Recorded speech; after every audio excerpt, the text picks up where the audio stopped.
ढोलकिए पर का गीतिया गुल जार छोटी नदी। ढोलकिया पर का गीतिया गुल जार छोटी नदी। अरे टीका मांगे नदी टिकुलियो मांगे नदी। टीका मांगे नदी टिकुलियो मांगे नदी। अरे पातर छैला मांगे ली उधार छोटी नदी। अरे पातर पियवा मांगे ली उधार छोटी नदी। टीका देवो नदी टिकुलियो देवो नदी। टीका देवो नदी टिकुलियो देवो नदी। अरे पातर पियवा ना देवो उधार छोटी नदी। अरे पातर छैला ना देवो उधार छोटी नदी। अरे पातर छैला जियरा के आधार छोटी नदी। अरे पातर छैला जियरा के आधार छोटी नदी।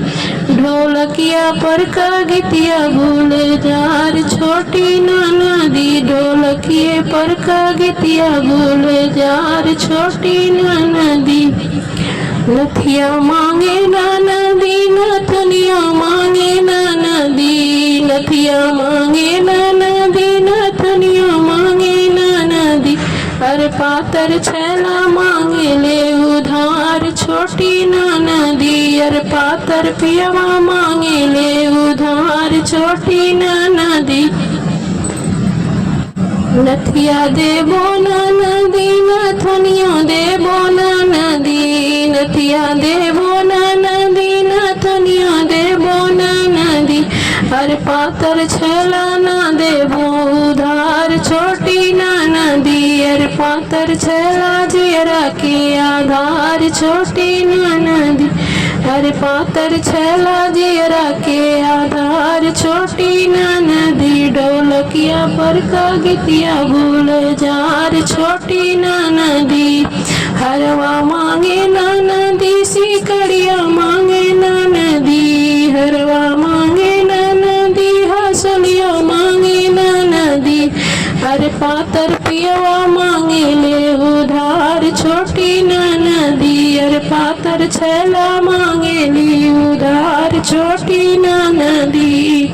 ढोलकिया पर का गीतिया गुल जार छोटी नदी।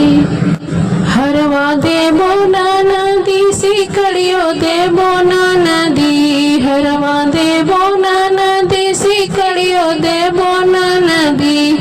अरे हरवा देबो नदी हसुलियो देबो नदी। हसुलियो देबो नदी हसुलियो देबो नदी।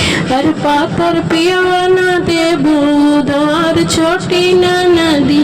अरे पातर छैला ना देबो उधार छोटी नदी। अरे पातर छैला जियरा के अरे पातर छैला जियरा के आधार छोटी नदी। अरे पातर छैला जियरा के आधार छोटी नदी। ढोलकिया पर का गीतिया गुल जार छोटी नदी। कड़ा मांगे छोड़ा मांगे पैजनिया मांगे नदी। कड़ा मांगे छोड़ा मांगे पैजनिया मांगे नदी। अरे कड़ा मांगे छोड़ा मांगे नूपुरो मांगे नदी। अरे पातर पियवा मांगे ले उधार छोटी नदी। अरे पातर छैला मांगे ले उधार छोटी नदी। अरे कड़ा देबो छोड़ा देबो पैजनिया देबो नदी। कड़ा देबो छोड़ा देबो पैजनिया देबो नदी। जवन जवन मंगबो नदी तावन देबो ननद। अरे पातर पियवा ना देबो उधार छोटी नदी। अरे पातर पियवा ना देबो उधार छोटी नदी। अरे पातर छैला ना देबो उधार छोटी नदी। अरे पातर पियवा जियरा के आधार छोटी नदी। अरे पातर पियवा जियरा के आधार छोटी नदी। ढोलकिया पर का गीतिया गुलजार छोटी नदी, ढोलकियों पर का गीतिया गुलजार छोटी नदी।